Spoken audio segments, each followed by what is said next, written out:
Mi nombre es Geraldine Ochoa Elizondo del grupo Cuarto A Vespertino. El día de hoy les voy a hablar sobre la biología. La biología es la ciencia natural encargada de estudiar a los seres vivos en todos sus aspectos y dimensiones. Tenemos la biología celular, la cual se encarga de todas las células. Biología del desarrollo se especializa en el estudio de todos los procesos celulares que llevan a cabo en el desarrollo de un nuevo organismo.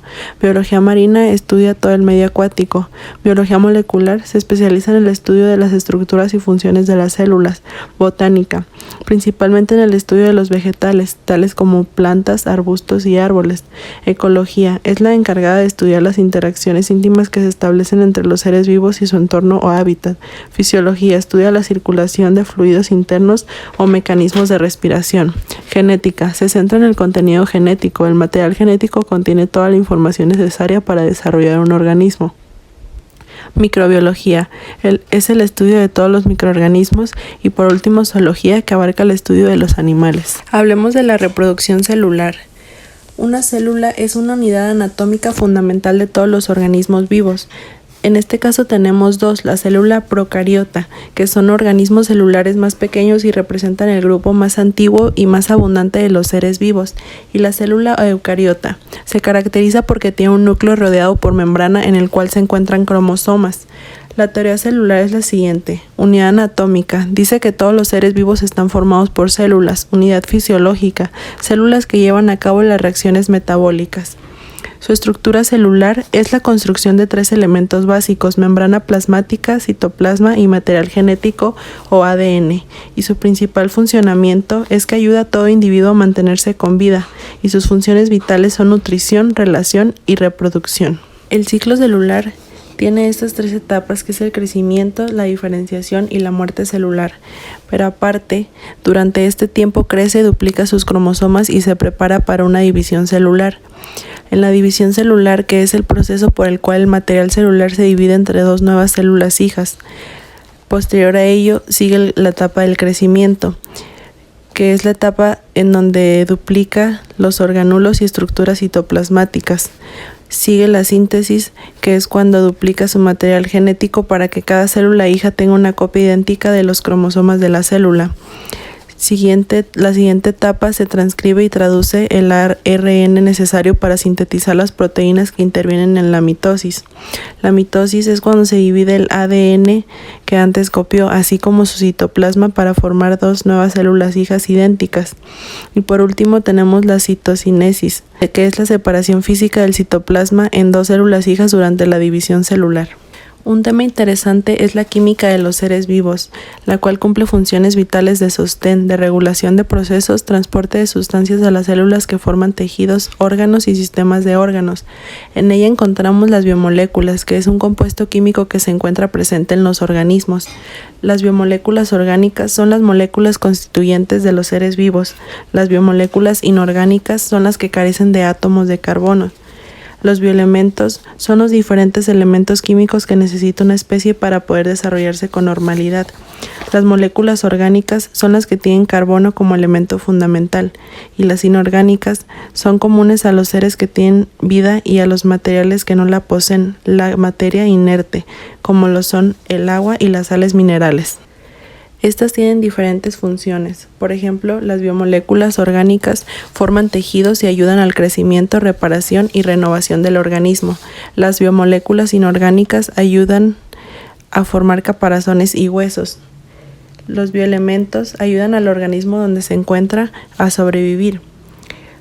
Las moléculas orgánicas ayudan a liberar energía cuando se oxidan, y las moléculas inorgánicas abarcan desde participar en el pulso nervioso hasta la formación de estructuras como los huesos de los vertebrados. En la respiración celular tenemos 2 tipos de respiración, que es la respiración aeróbica. En presencia de oxígeno, el ácido pirúvico obtenido durante la glucólisis se oxida para obtener energía, dióxido de carbono y agua. Por otro lado, la respiración anaeróbica, que es el proceso metabólico de oxidorreducción de azúcares, se oxida la glucosa para obtener energía y no tiene oxígeno.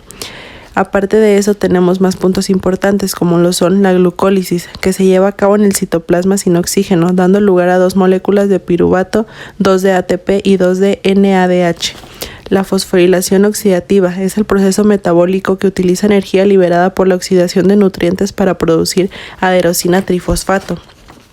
La teoría endosimbiótica describe la aparición de células eucariotas o eucariogénesis como consecuencia de la secuencia y incorporación simbiogenética de diferentes procariotas de vida. Uno de los temas que en lo personal más me gusta a mí es la fotosíntesis, que es el proceso químico usado por las plantas mediante el cual producen energía química a partir de la energía solar. Su principal función es que gracias a la energía del sol las plantas convierten el agua del suelo y el dióxido de carbono que se encuentra en el aire en glucosa. Sus principales características es que es el proceso químico más importante del planeta, ya que mediante este sintetizan orgánicas. Participan todos los organismos que contienen clorofila como plantas, algas y bacterias.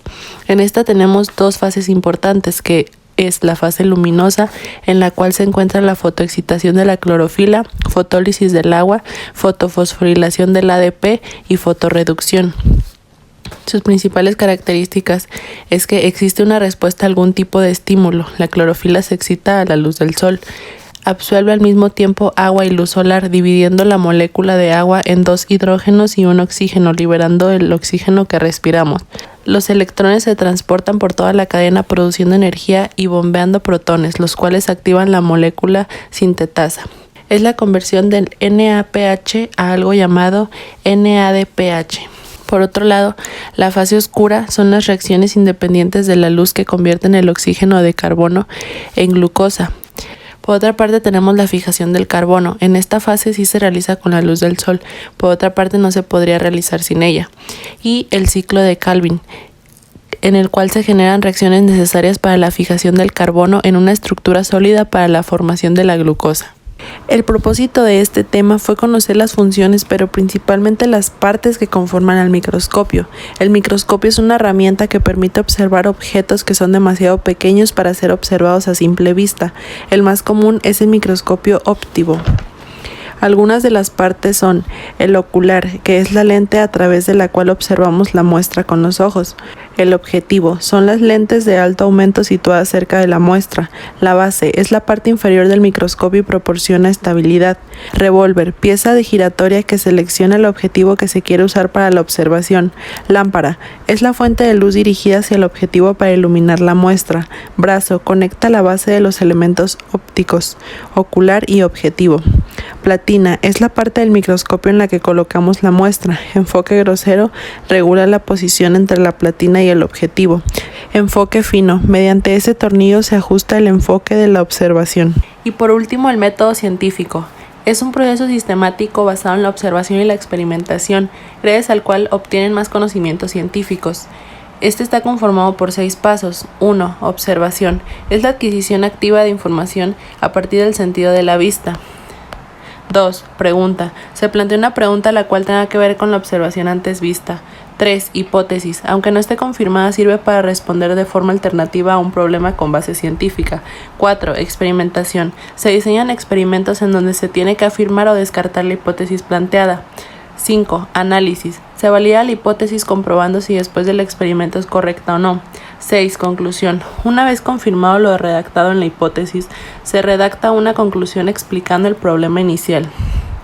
Y con esto doy por concluido este proyecto.